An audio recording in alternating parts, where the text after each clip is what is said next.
পুরীর এত কাছে থেকেও কখনো সমুদ্রে স্নান করিনি। এর আগেরবার যখন গেছিলাম তখন সমুদ্র দেখেই চলে আসতে হয়েছিল, কারণ শরীরটা খুব খারাপ ছিল, যার জন্য আমরা স্নান করতে পারিনি।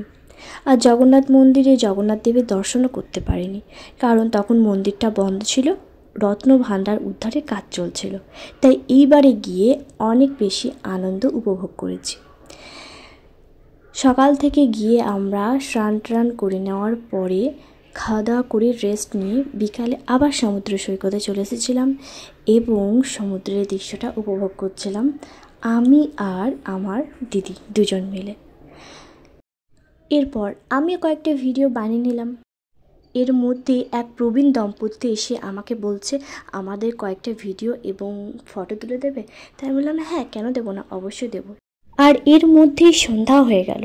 আর সন্ধ্যার পরে সমুদ্র ধারে বসে মাছ ভাজা তো অবশ্যই খেতে হবে, না হলে আর সমুদ্র দেখা কি, তাই তো? তোমরাই বলো।